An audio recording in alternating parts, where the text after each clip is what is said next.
Allora, siamo sempre con il Presidente Leonardo Muraro, Presidente della Provincia di Treviso. Stiamo affrontando il tema lavoro, poi affronteremo anche altre questioni, ma quello del lavoro è senza dubbio molto importante. Lei mi diceva una cosa molto interessante poco fa fuori onda, perché voi avete avuto cioè intanto siete dei referenti istituzionali importanti per chi cerca lavoro.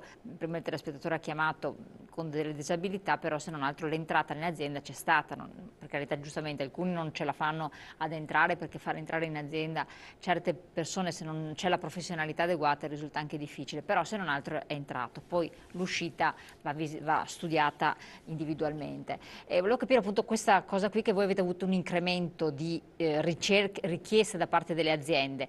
Mi risponde subito dopo la telefonata che vedo incombente, Sì. scusi se la interrompo. Pronto? Pronto, buongiorno, sono Adriana. Chiama da? Da Crocetta del Montello. Sì. Senta, vorrei dire al Presidente della Provincia che l'imprenditore ha delle responsabilità enormi, che se per caso delle persone si fanno male o si fanno male dentro al laboratorio, questi piccoli imprenditori magari che ha 3-4 operai, non lo sa mica che le mangiano tutto, dopo chiude. Ha una certa responsabilità, ha capito? Se le persone non sono efficienti molto dal punto di vista, bisogna stare molto attenti perché ti mangiano tutto, ti fanno chiudere. Certo. Lei ha un'azienda, un laboratorio? Sì, con 3-4 operai, cioè non bisogna... Ma lei non ha, signora, lei non ha l'obbligo dell'assunzione del ragazzo o della persona diversamente abile? Ho capito io, ma se si fa male... No, ma non ha l'obbligo lei. Sì, ho capito che non sia un obbligo, ma questa persona che l'ha mandato, cioè non l'ha più tenuto, ci sarà stato un motivo per responsabilità magari oggettiva? Ah, certo, certo. Ecco, questo certo. ve lo intendevo dire. Sicuramente sì. Grazie, ecco, signora. Grazie a voi. Sì, ne parlavamo adesso fuori onda con la conduttrice, con la direttrice. Sicuramente la legge prevede, dopo un determinato numero di persone che tu hai, che lavorano per te, scatta l'obbligo dell'assunzione. È una cosa molto delicata, ne stavamo parlando appunto perché l'inserimento, soprattutto una volta era il classico nelle aziende sopra i 15 dipendenti, l'inserimento veniva fatto o nel centralino o amministrativo sostanzialmente. Ma adesso una persona al centralino, io dico che deve essere quasi laureata in lingue, perché un'azienda che lavora bene, che è all'estero, deve sapere parlare l'inglese, il tedesco, il francese, deve sapere parlare il russo, il cinese e devi organizzare la telefonata, indirizzandola bene, per cui le nostre difficoltà diventano anche maggiori nell'inserimento di questi ragazzi, che noi li formiamo, non possiamo creare una formazione totale, li formiamo e cerchiamo di inserirli su quelle particolarità. Stavo dicendo che su Treviso abbiamo riscontrato da settembre dell'anno scorso una crescita, direi quasi esponenziale, partendo sempre con un segno verde, per cui positivo, di aziende che si rivolgono alla provincia di Treviso, agli uffici di lavoro, per richiedere personale. Non andando più nel mercato interinale, lasciando il mercato interinale, ma rivolgendosi alla provincia. Forse per la gratuità che si diceva prima, ma non credo che sia solo per quello. Ma è cambiata la richiesta della domanda per la professionalità. Quindi le aziende hanno cambiato esigenze, insomma. Hanno cambiato esigenze e richiedono sempre più professionalità determinate. Cioè tipo? Cerchiamo di dare indicazioni. Allora, noi abbiamo 24 richieste di lavoratori del legno a fronte di un'offerta di 14 persone. Per cui abbiamo più domande rispetto all'offerta. Però quando io dico lavoratore del legno, può essere tutto e di più. La domanda certa, la domanda che viene fatta dall'imprenditore è colui che sa fare l'antina, magari del mobile, colui che sa fare l'intarzio del legno, colui che sa fare la tornitura del legno. Allora sono delle risposte che noi diamo, no uno faccio il falegname, tu cur così... noi andiamo alla ricerca di quella persona che ha che quella ditta ci richiede, dando delle persone alla nostra banca dati. Abbiamo una grossa banca dati, per cui diamo delle persone che hanno le caratteristiche attinenti alla richiesta dell'imprenditore, per cui le aziende, poi è un passaparola dopo fra le aziende, si rivolgono a noi per il numero di persone che purtroppo abbiamo in attesa di un posto di lavoro, ma dall'altra parte diamo anche indirizzi che siano finalizzati non solamente al collocamento della persona, ma che siano finalizzati all'aspettativa dell'azienda. Ecco, ma solo residenti nella provincia di Treviso comunque? Sì, questo Quindi sì, sono residenti nella provincia di Treviso. Noi lavoriamo sempre solamente con persone, lavoratori e imprese della provincia di Treviso. Ecco, ma questo va oltre anche questa richiesta particolare, specifica, che però potrebbe estendersi in un contesto di questo tipo, in cui si parla di mobilità mondiale, no? Il lavoratore deve essere disposto e dovrà sempre più essere disposto a prendere, spostarsi, eccetera, più che mai di territorio in territorio, cioè non vuol dire niente passare da Padova a Vicenza a Treviso, insomma uno cambia per lavoro, si cambia anche abitazione. Non dovrebbe esserci ormai il mondo è globale, è esatto, vero. una messa in Ecco, rete. Noi diamo degli indirizzi, centri di informazione, diamo indirizzi del centro del lavoro, diamo indirizzi per esempio anche su dei siti a dimensione europea o mondiale, su alte professionalità, perché il lavoratore che fa l'assistente al muratore non credo che ci siano grandi richieste, o possono anche esserci, ma su determinate particolarità di professionalità diamo anche dei suggerimenti su dei siti europei che sono a disposizione. Inoltre noi abbiamo aperto da qualche anno la Città di Mestieri. La Città di Mestieri è una rete europea partita da Parigi, che attualmente ha le maggiori città d'Europa.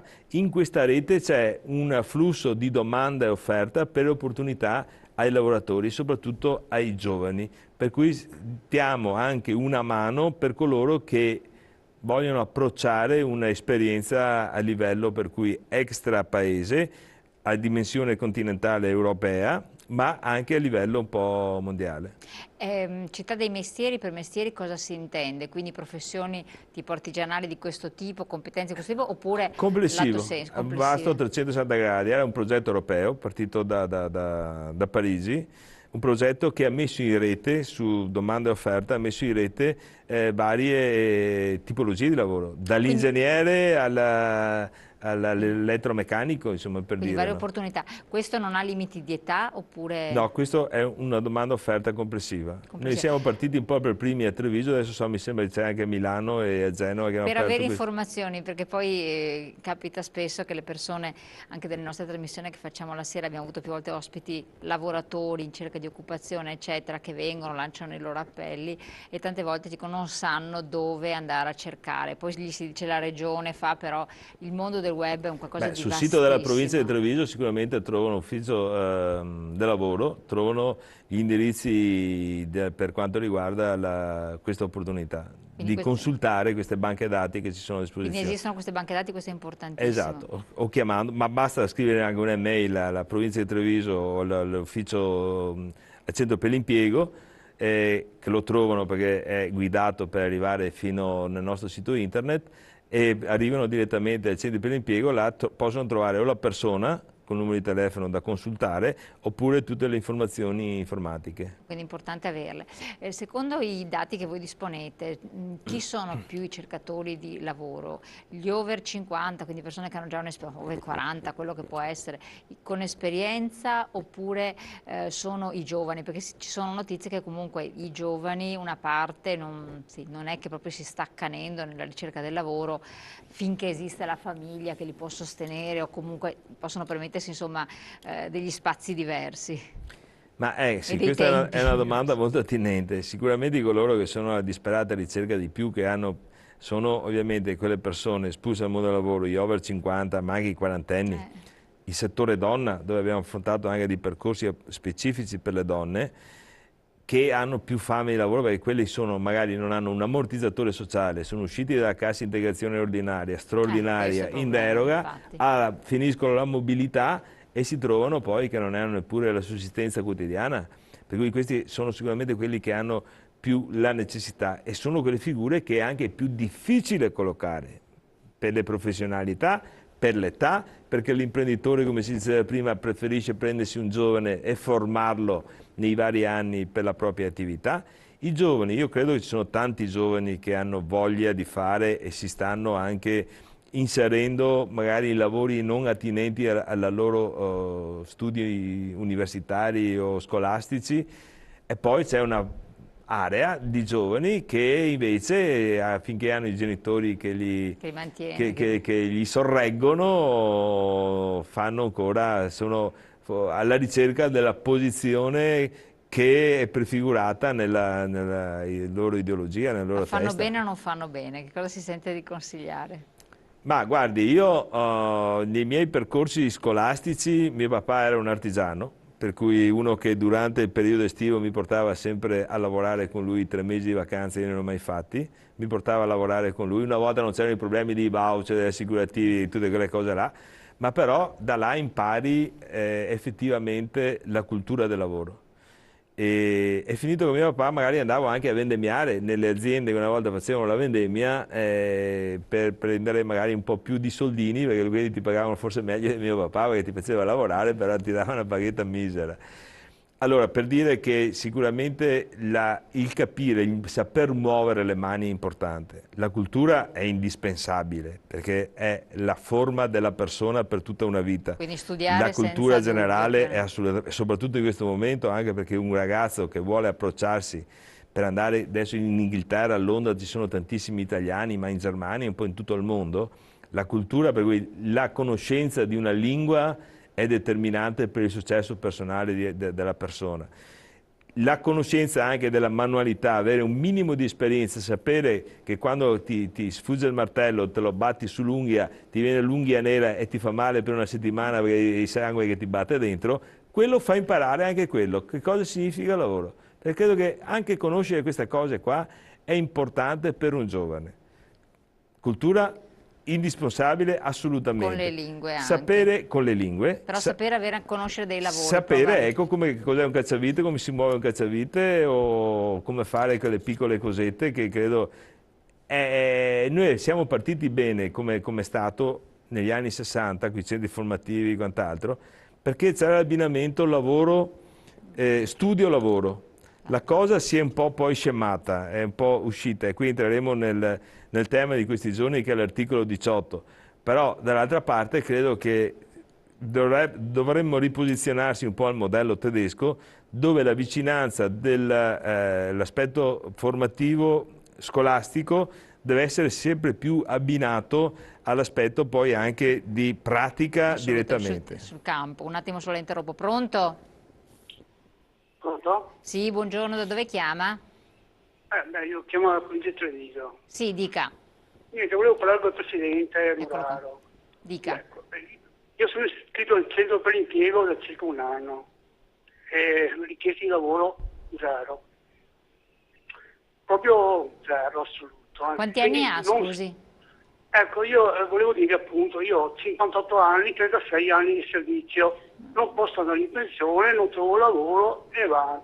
Cioè, allora, io chiedo al Presidente... Scusi, che professionalità lei ha e che lavoro faceva prima?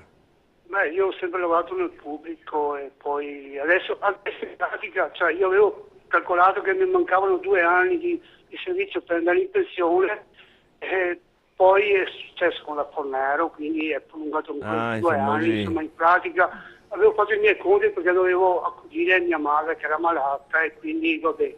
È una storia personale, quindi non No, ma ce ne sono purtroppo tantissimi. Non ha ammortizzatori sociali per cui anche, non è Appunto, ecco, questo volevo dire. Io attualmente non ho nessun ammortizzatore sociale. Cioè, io in pratica, che dovrei andare in pensione a 67 anni, per 9 anni, cosa devo fare? Non ho nessun ammortizzatore. Io adesso sto dilapidando il mio TFR, capito? Allora io dico, per noi oltre 55 anni, cosa avete in mente di fare? Perché non è che sono da solo, voglio dire, il centro per l'impiego non ti dà assolutamente una mano per queste cose. Poi io voglio dire, è giusto che io, cittadino, cioè io mi ritengo un cittadino di serie D perché ho avuto ammortizzatori per un anno. Ci sono lavoratori tipo l'Italia, tipo certe aziende del sud che hanno ammortizzatori per 6, 7, 8 anni, ma stiamo scherzando. Io ne ho avuto per un anno e poi adesso sono senza ammortizzatori. Ecco, io volevo solo evidenziare questo al Presidente e che si prenda cura anche delle persone come il sottoscritto, capito? Io a questo punto cioè, leggendo un giornale ho sentito parlare di contratti di mobilità.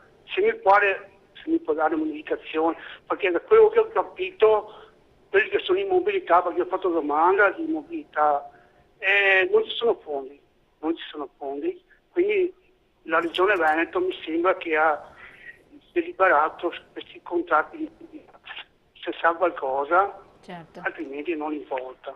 Grazie, Ok. grazie della sua telefonata. Ecco, questo è Ecco, famoso. è emblematico di tantissime Ma situazioni. questo signore sicuramente non è il primo, perché ne ho anche altri due o tre sono venuti a trovarmi, che hanno questo è il famoso problema Fornero, di precari, quei cos'erano 300.000 persone che con la riforma Fornero E che adesso erano lei se ne usciti al strafrega mondo perché del tanto. lavoro perché avevano un sistema, è entrato in un altro sistema, parlando molto semplificamente perché sennò bisognerebbe essere, perché la gente capisca, è entrato un nuovo sistema e queste persone sono rimaste fuori che non hanno né la pensione né lo stipendio da parte del datore di lavoro. Su queste persone su questo c'era un impegno da parte del ministro che mi sembra abbiano già regolarizzato una prima Sì. parte, e che adesso dovrebbero regolarizzare le altre. Questo è un impegno però che dovrebbe sopperirlo chi lo ha creato, cioè lo Stato, il governo. Noi cosa possiamo fare? Questi fondi per la mobilità, che sono progetti della Regione del Veneto, che il Signore può consultare direttamente nel sito della Regione, sono stati fatti, essendo, se non ho capito male, è un dipendente pubblico addirittura, Sì.